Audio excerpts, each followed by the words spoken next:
School of magic season 2 title फिर से त्याग दिया गया। एलिन जा सकती है, उसे बस लूट का माल सौंपना होगा, लेकिन हम उन दोनों को आसानी से माफ नहीं करेंगे। जैक ने निर्णय ऐसे लिया मानो वह नेता हो। उसने हर्बर्ट पर एहसान करने की योजना बनाई और साथ ही एलिन के प्रति सद्भावना व्यक्त करने की भी योजना बनाई। हर्बर्ट तुरंत आभारी थी कि वह नहीं चाहता था कि एलिन को कुछ हो। वह भी काफी भ्रमित था। उन्हें समझ में नहीं आया कि पढ़ी लिखी लड़की एलिन, जिसे ग्रेट एडेक्ट का पद विरासत में मिला था, आदर्श जैसे बदमाश का पीछा क्यों करेगी और ऐसे घृणित काम क्यों करेगी। यह निश्चित रूप से ग्रेट ब्रिटेन के नाम को शर्मसार करने वाला था और लोग उससे निराश होंगे। हर्बर्ट को कहाँ ही पता था एलिन की लोकप्रियता आसमान छू रही थी, सिर्फ इसलिए क्योंकि वह डाकू समूह के सदस्य थी। आमतौर पर जिस एलिन को वे जानते थे वह उनके देश की महान रानी थी, जो एक मूर्ति के रूप में बेदाग थी। वह कला के एक बेहतरीन नमूने की तरह थी जिसे केवल दूर से ही देखने की अनुमति थी। हालांकि जब से एलिन फैन जू पेंटिंग ग्रुप में शामिल हुई थी, लोगों ने देखा था कि उनकी राजकुमारी एलिन कितनी स्मार्ट और थोड़ी विद्रोही थी। उन्होंने उसके चेहरे पर खुशी देखी क्योंकि उसने सफलतापूर्वक कुछ मूल्यवान चीजें लूट ली, जैसे कोई छोटी लड़की सफलतापूर्वक किसी के साथ मजाक कर रही हो। उसने जो भावना प्रदर्शित की वह बिल्कुल सच्ची थी। लोगों को अब ऐसा महसूस नहीं हुआ कि वह केवल प्रदर्शन के लिए कला का एक नमूना थी, बल्कि वे उसके करीब महसूस करते थे। और सबसे महत्वपूर्ण बात, लोगों ने उसे यह देखने के बाद और भी अधिक प्यार किया कि वह कैसे बहादुरी से सामने आई, अपने साथी को छोड़ने के लिए तैयार नहीं थी। दुर्भाग्य से सरल स्वभाव वाला हर्बर्ट कभी नहीं समझ पाएगा कि लोग क्या महसूस करते हैं। उन्होंने केवल यह मान लिया था कि घृणित कृत्यों से केवल एलिन की प्रतिष्ठा और ग्रेट जेसस की उपाधि को नुकसान होगा। इसके बारे में क्या ख्याल है? मैं तुम्हें सब कुछ दूंगा, लेकिन तुम्हें लड़कियों को जाने देना होगा। मैं आपको और अधिक लूट पाने में भी मदद कर सकता हूँ। क्या तुम सब खजानों के पीछे नहीं हो?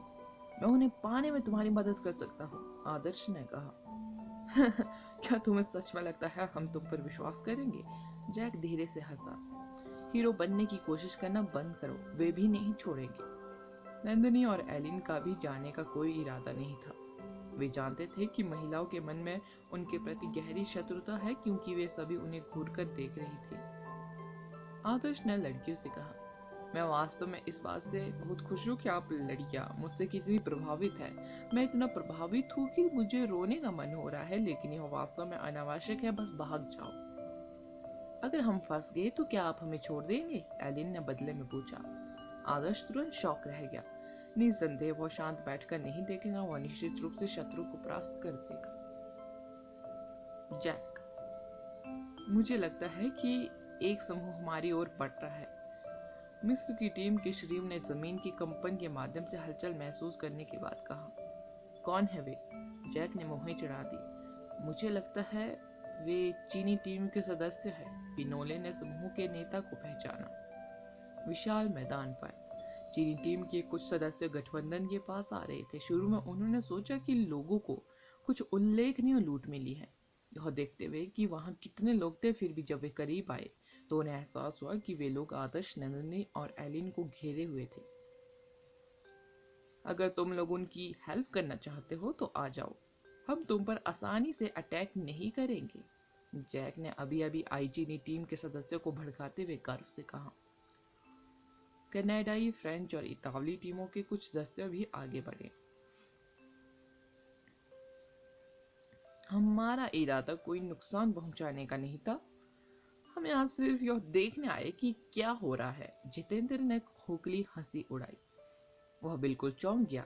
आदर्श को पकड़ने के लिए इतने मजबूत देशों ने गठबंधन क्यों बनाया?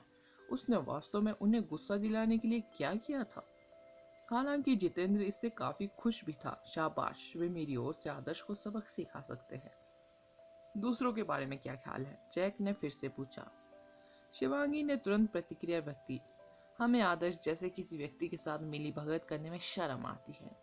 आप जैसा चाहे उससे निपट सकते हैं। रुद्री ने अपनी निगाहें उठाई और आकाश में ऑब्जर्वर ईगल्स की ओर देखा। उसने दूसरों से फुसफुसा कर कहा, लोग हमें देख रहे हैं। अगर हम उन्हें छोड़ देंगे तो इससे हमारी प्रतिष्ठा को नुकसान होगा। समग्र स्थिति को देखने में रुद्री बेहतर थी।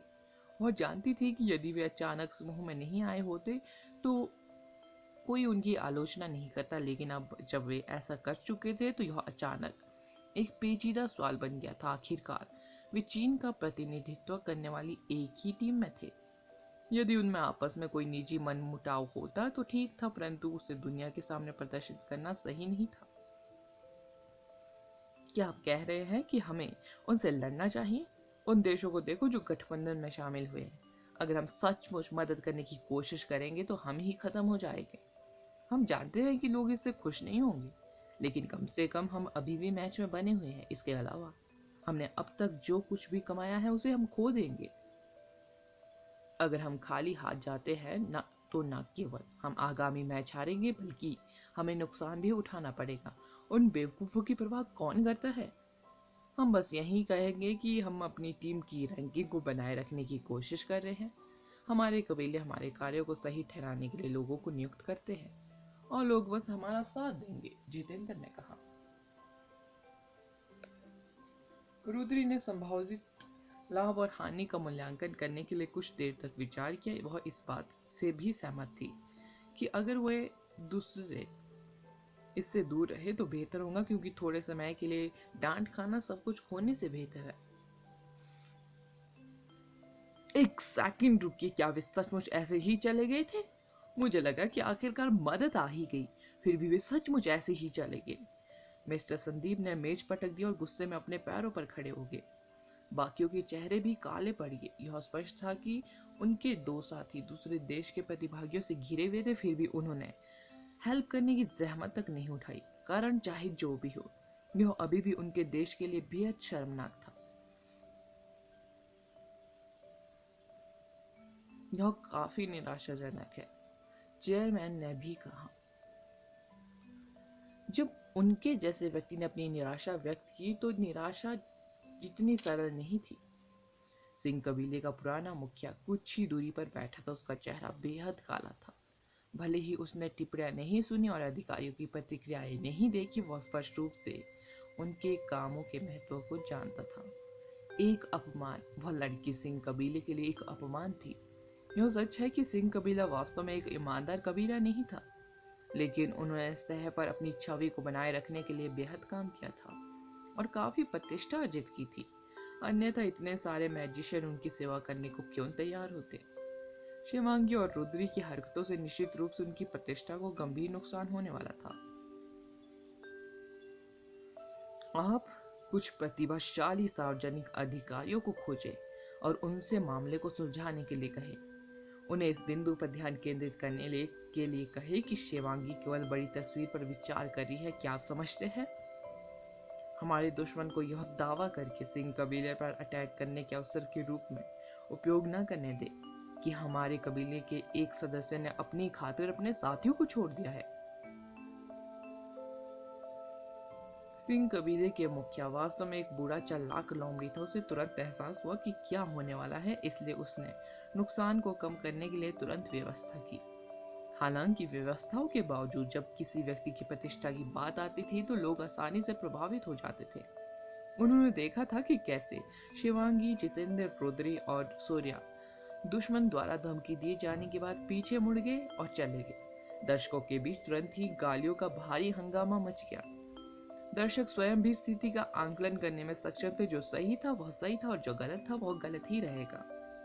जब उन्होंने तुलना की कि कैसे नंदिनी और एलिन भागने का मौका होने के बावजूद आदर्श के साथ वापस आ गए थे और कैसे शिवांगी और उसके दल के बिना किसी हिचकिचाहट के अपने साथियों को छोड़ दिया था, तो लोगों की भावनाएं भड़क उठी। ज्वार और जल्द ही स्टेडियम और उनकी मातृभूमि दोनों में विस्फोट हो गया। ऐसे महान ज्वार के तहत भले ही कुछ तर्क संगत लोगों ने यह समझाने के लिए आगे कदम बढ़ाया था कि 4 सदस्यों ने केवल अपनी टीम की खातिर अपने साथियों को छोड़ दिया था। उनकी आवाज उस अजय लहर को दूर करने के लिए बेहद छोटी थी जो पहले से ही तेजी से चल रही थी। श्रापों के बावजूद इस तथ्य में कोई बदलाव नहीं आया कि आदर्श, नंदिनी और एलिन अभी भी दुश्मन से घिरे हुए थे। जैक, पिनोले, मेयोस, एंजेलो और अन्य लोग अपना धैर्य खोने लगे थे। महिलाएं नंदिनी और एलिन को भी लालच से देख रही थी। जब मैंने तुम्हें लूटा था तो मैं तुम लोगों पर ज्यादा कठोर नहीं था। खैर, मैं उसके साथ जो हुआ वो मायने नहीं रखता। इसलिए हमारे बीच संघर्ष के संबंध में आदर्श ने दुश्मन को मनाने में कोई कसर नहीं छोड़ी। क्या आपको लगता है कि हमें यह समझाने के लिए पर्याप्त कारण है कि हम आपसे बकवास ना करें? जैक हंसा। ऐसा लगता है कि मेरे लिए आपको अन्यथा मनाना असंभव है। आदर्श का स्वर थोड़ा बदल गया। बिल्कुल सही। हमारे बारे में चिंता मत करो। हम कोशिश करेंगे जब हम तुम्हें अपंग बना रहे हैं तो नियम न तोड़े। जैक ने दूसरों की ओर देखा और मुस्कुराया। आप क्या कहते हैं? बिल्कुल, अन्य सहमत हुए। आदर्श चुप रहा। उन्होंने एक भी शब्द नहीं कहा। जैक को काफी आश्चर्य हुआ जब आदर्श ने अचानक बात करना बंद कर दिया। क्या हुआ? डर क्या? मुझे तुम्हारी दादी से डर लगता है। आदर्श ने अचानक गाली देना शुरू किया और अपनी दाहिनी मुट्ठी से आगे फेंक दी, जो हवा में फैलते ही आग की लपटों में बदल गई। जब आदर्श ने बात करना बंद कर दिया तो इसका मतलब था कि वह युद्ध के लिए तैयार था। उग्र मुट्ठी आगे बढ़ी। भीषण लपटें आदर्श की हड्डियों में बेचैन अडिग भावना का प्रतिनिधित्व करती थी। तो क्या हुआ यदि उनके पास संख्या का लाभ था? यदि वे उसे अपंग बनाने के बारे में गंभीर थे तो अंत में उन्हें अपने समूह के आधे लोगों को फर्श पर लिटाकर इसकी कीमत चुकानी होगी। आदर्श गारंटी दे सकता है कि उनका भाग्य उनसे भी बदतर होगा। खदे! जैक गुस्सा हो गया। उन्हें उम्मीद नहीं थी कि आदर्श इन परिस्थितियों में वापस लड़ने की हिम्मत करेगा। जैक की त्वरित प्रतिक्रिया के बावजूद उसे अपने डिफेंस इक्विपमेंट को एक्टिवेट करने के लिए मजबूर होना पड़ा। जब उग्र ड्रैगन के रूप में उग्र मुट्ठी एक एडवांस फील्ड से भी अधिक मजबूत उसकी ओर आ रही थी। आग की लपटें मैजिक शील्ड से टकराई और पूरे स्थान पर तेजी से फैल गई। चिलचिलाती गर्मी से जैक की त्वचा लगभग झुलस गई थी। हालांकि हमले से उसे वास्तव में कोई नुकसान नहीं हुआ, फिर भी वह पूरी तरह से पागल था। क्या आप सचमुच कुछ और घाव चाहते हैं जो आपके अपंग शरीर पर कभी नहीं भरेंगे? आदर जैक का चेहरा बर्फीला ठंडा हो गया। Flying creek स्नोवुल्फ। आदर्श ने तुरंत बेसिक स्पीड डाला और एक चंद्र सफेद चमक ने स्पेस को चीर दिया। आदर्श बेसिक स्पिल उच्चारण में बेहद तेज था। भले ही दुश्मन के पास एक मानसिक जादूगर था, उनके पास आदर्श के चैनलिंग को बाधित करने का कोई मौका नहीं था। इसके अलावा एलिन एक मानसिक जादूगर भी थी। उसने उन तीनों की सुरक्षा के लिए गुप्त रूप से एक स्पिरिट वॉच स्थापित की थी ताकि उनकी चैनलिंग आसानी से बाधित न हो। नंदिनी और एनिन लड़ाई के लिए लंबे समय से तैयार थी। वह जानते हुए कि दुश्मन संख्या में ज्यादा थी, नंदिनी ने अपनी ताकत को और अधिक बनाए रखने की हिम्मत नहीं की। उसने तुरंत अपने आइस निर्वाण डोमेन को खोल दिया और दुश्मन टीम के 10 से अधिक लोगों को दबाने के लिए उन्हें कवर कर दिया। भयानक ठंड ने तुरंत एक बड़े तूफान को बुलावा दिया, जिससे धुंधला आसमान और पास की नदी ढक गई। School of magic season 2 title 1 versus 6। यह एक दमनकारी डोमेन है। जब वाटर मैजिशियन पिनोलो को अपने आसपास के वातावरण में ठंडक महसूस हुई तो वह रो पड़ा। इस प्रकार का एक डोमेन काफी शक्तिशाली था क्योंकि इसके प्रभाव में आने वाले सभी लोग जादू करने में धीमे थे और उनके जादू से होने वाले नुकसान भी काफी कम हो जाएंगे। आमतौर पर सोल ग्रेड सीड का डोमेन उनकी क्षति का अधिकतम 20% दबा सकता है, लेकिन नंदिनी के निर्वाण आइस डोमेन ने 30 से 40% को दबा दिया है। डोमेन के संदर्भ में यह संभावना थी कि नंदिनी की जन्मजात प्रतिभा से अधिक मजबूत कोई नहीं था। यहाँ तक कि जैक और पिनोले जैसे मजबूत मैजिशियन भी उसके आइस डोमेन से मजबूत दबाव महसूस कर सकते थे। मैं उसे संभाल लूंगी, हन्ना ने ठंडेपन से कहा। उसने अपने हाथ में एक लाइटनिंग का गोला बुलाया और नंदिनी पर फेंक दिया। जब लाइटनिंग का गोला नंदिनी के आसपास पहुंचा तो तुरंत तेज लाइटनिंग के चापों में विभाजित हो गया। लाइटनिंग के बोल्ट तेजी से 20 मीटर की लंबाई तक फैल गए, जैसे लाइटनिंग में ढका हुआ कोई घातक उल्का हथौड़ा। नंदिनी एक छोटे बवंडर से घिरी हुई थी जो उसकी रक्षा करने वाली ढाल के रूप में काम कर रहा था।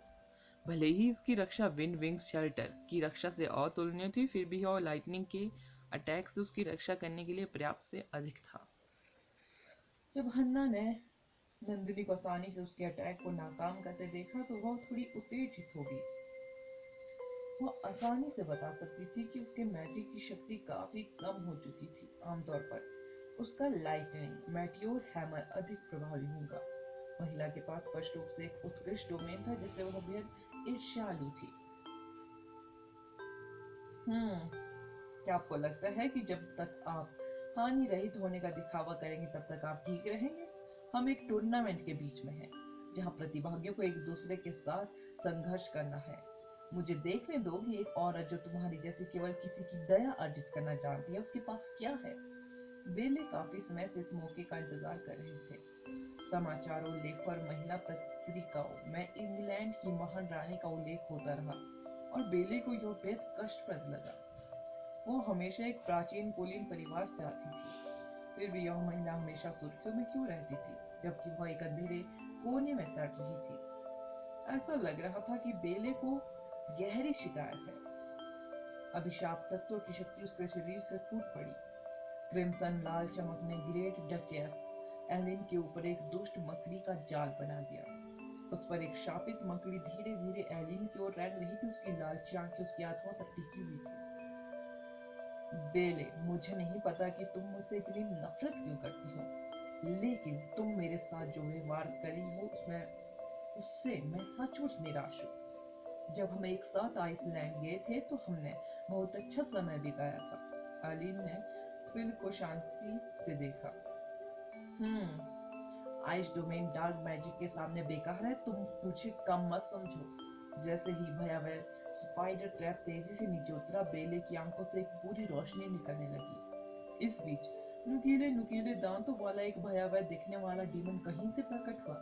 उसने अपनी विशाल भुजाओं से छोटी सी एलिन को पकड़ लिया और एलिन की आत्मा को उसके शरीर से बाहर खींचने की कोशिश कर रहा था। एलिन चौंक गई। उसका प्रतिद्वंदी सतह पर मिस्टर स्पाइडर ट्रैप का उपयोग कर रहा था, लेकिन उसने वास्तव में गुप्त रूप से डीमन यातना डाली थी। वो महिला बेहद ही षड्यंत्रकारी होने के कारण काफी डरावनी थी। सबसे महत्वपूर्ण बात यह है कि एलिन को ऐसा नहीं लगा कि उसका प्रतिद्वंदी उस पर कोई दया दिखा रहा है। कर्स मैजिक लक्ष्य की आत्मा को गंभीर और प्राप्य क्षति पहुंचाने के लिए जाना जाता था। एलिन को महसूस हो रहा था कि घृणा राक्षस ने न केवल उसे सबक सिखाने की कोशिश कर रहा था, बल्कि उसकी आत्मा को टुकड़े टुकड़े करने की भी योजना बना रहा था। एलिन का चेहरा ठंडा पड़ गया। वो हमेशा लोगों के साथ फ्रेंडली रहती थी और यहाँ तक कि जब वो किसी ऐसे व्यक्ति का सामना करती थी जिसे वो पसंद नहीं करती थी, तब भी वो समझदार बनने की पूरी कोशिश करती थी। उसका मानना था कि उसने बेले के साथ कुछ भी गलत नहीं किया है, फिर भी महिला उसके साथ इतना आक्रामक व्यवहार कर रही थी और सच में क्रोध करने वाला था। एलिन उस व्यक्ति पर कोई दया नहीं दिखाएंगे जो उसे गायब करने के लिए इतना उत्सुक था। दिल को कुचल देने वाली सिम्फनी। इससे पहले कि डीमन उसे पकड़ सके, एलिन ने बेले पर एक मजबूत मानसिक प्रभाव डालते हुए एक मानसिक स्पिल डाला। एडवांस कर्स स्पिल वाली काफी शक्तिशाली था, लेकिन एलिन डार्क मैजिक से बेहद परिचित थी और जानती थी कि डीमन यात्रा को अपनी निरंतरता बनाए रखनी होगी। डीमन पर अत्याचार करने वाले मैजिशियन को हमले को अंजाम देते समय डीमन को कर्स एलिमेंट की ऊर्जा की आपूर्ति जारी रखनी थी। क्योंकि एलिन को जादू की कमजोरी के बारे में पता था, उसने बेले के डीमन यात्रा के प्रसारण को बाधित करने के लिए निर्णायक रूप से एक मानसिक स्पिल भेज दिया। पहले ही बेले बेहद अलर्ट थी। उसे उम्मीद नहीं थी कि एलिन का मानसिक एलिमेंट इतना शक्तिशाली होगा।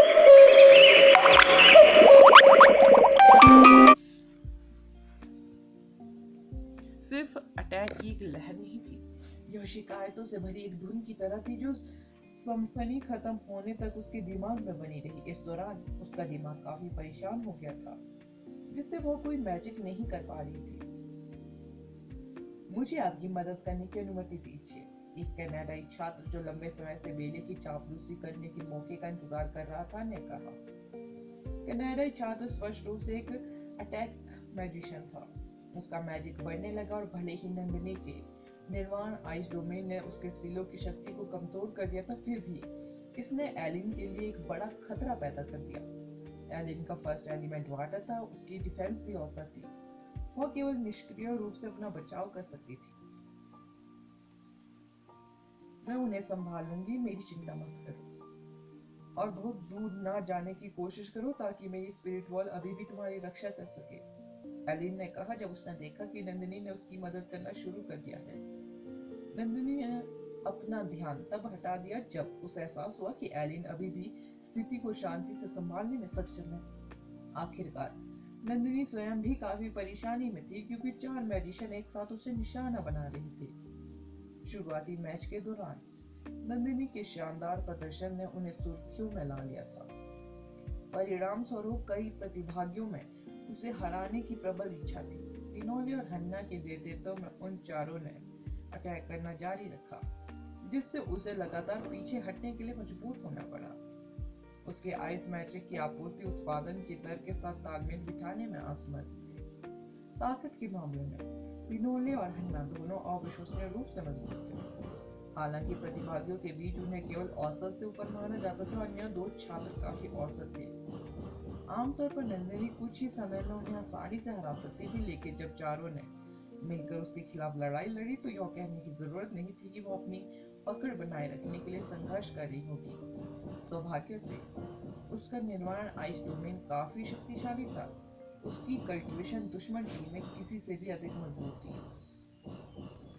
यही मुख्य कारण था कि नंदिनी अभी भी लड़ाई में थी, लेकिन यह केवल समय की बात थी जब तक कि वह हार नहीं गई। हालांकि वह तीनों में सबसे खराब स्थिति में ही थी क्योंकि आदर्श एक साथ 6 लोगों से मुकाबला कर रहा था। नंदिनी को सबसे ज्यादा हैरानी इस बात से हुई कि आदर्श वास्तव में अटैक करने की पहल कर रहा था, तब भी जब वह 6 लोगों के खिलाफ था। नंदिनी यह कहने से खुद को नहीं रोक सकी कि आदर्श कितना सनकी था। फ्लाइंग क्रीक स्नो वुल्फ ने आदर्श के कंधों से दबाव का एक बड़ा हिस्सा हटा दिया था। ठंड से ढका हुआ प्राणी हर्बर्ट का पीछा कर रहा था। उसने अंग्रेज को नंदिनी के निर्वाण आइस डोमेन से बाहर नदी तक खदेड़ दिया था। यह देखते हुए कि फ्लाइंग क्रीक स्नो वुल्फ ने अपने एक प्रतिद्वंदी को भगा दिया था, आदर्श ने लिटिल फ्लेम बेले को भी अकेले लड़ने दिया, और उसका लक्ष्य कोई और नहीं बल्कि मिस की टीम की मेयोस थी।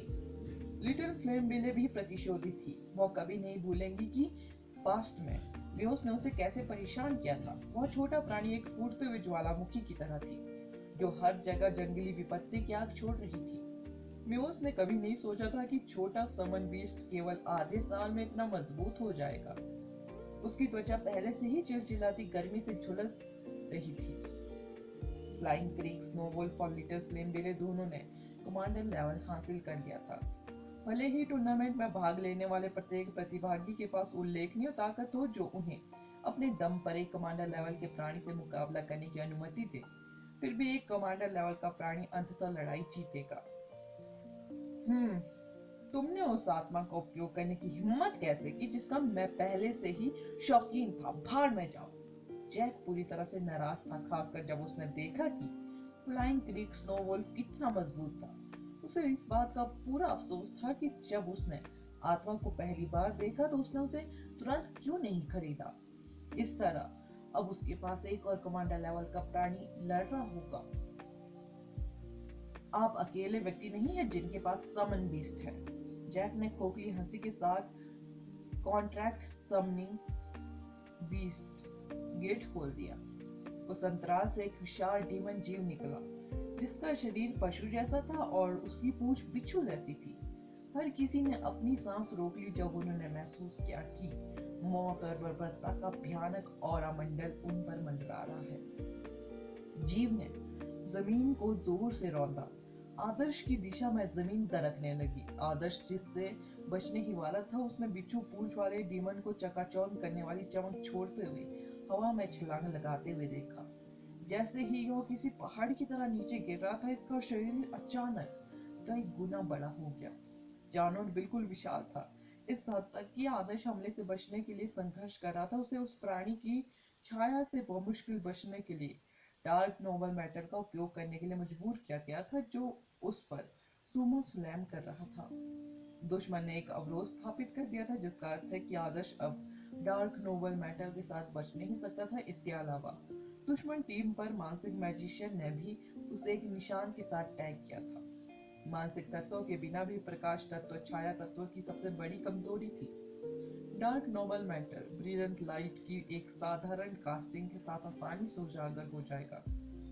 बचने का कोई रास्ता नहीं था, इसलिए आदर्श के पास लड़ने के अलावा कोई चॉइस नहीं थी। आदर्श ने सोमो स्लैम को चकमा दिया ही था कि उसने ढीली जमीन के नीचे कुछ चुभने वाली चीखें सुनी। आदर्श को अचानक एहसास हुआ जैसे उसके टखने को चिमटे ने पकड़ लिया हो। आदर्श ने अपनी निगाहें नीचे झुकाई और देखा कि उसके हाथ जमीन से बाहर निकले हुए हैं और उसके पैरों को पकड़ रहे हैं। मिस्र की टीम का शरीर अपने शरीर से उभर रहे अनडेड एलिमेंट की उपस्थिति से उपहास कर रहा था, क्योंकि वो उस जमीन के नीचे मरे हुए को नियंत्रित कर रहा था जिस पर आदर्श खड़ा था। क्या तुम्हें सच में लगता है कि कुछ ज़ॉम्बी मुझे फंसाने के लिए काफी है? आदर्श ने एक ही विचार के से एक रहस्यमय चांदी की चमक प्रकट की जो उसके पैरों के नीचे जमीन पर निर्देशित एक मजबूत संपीड़ित बल बना रही थी। केंद्र में आदर्श के साथ एक रोम्बॉइड प्रकट हुआ और उसके पैरों के नीचे से जमीन खिसक गई। जमीन अचानक चट्टानों से भी अधिक मजबूत अवस्था में संकुचित हो गई। दरारों के बीच से खून बह रहा था। यह पता चला कि जमीन के नीचे छोटे ज़ॉम्बी को कुचलकर कीमा बना दिया गया था। मैं जितना चाहे उतने ज़ॉम्बीज को बुला सकता हूँ। श्रीव ने अभी भी हार नहीं मानी थी और ज़ॉम्बीज को अपने लिए लड़ने के लिए बुलाता रहा। सबसे पहले उसके पास इसका एक टुकड़ा होगा। इटालियन टीम के एंजेलो अपना गुस्सा निकालने का रास्ता ढूंढ रहे थे। उसने घातक विंड फॉर्मेशन को मजबूत करने के लिए मैजिक इक्विपमेंट का एक टुकड़ा एक्टिवेट किया जिसे वो पूरा करने वाला था। अगला एपिसोड जानने के लिए बने रहे मेरे चैनल के साथ। Thank you.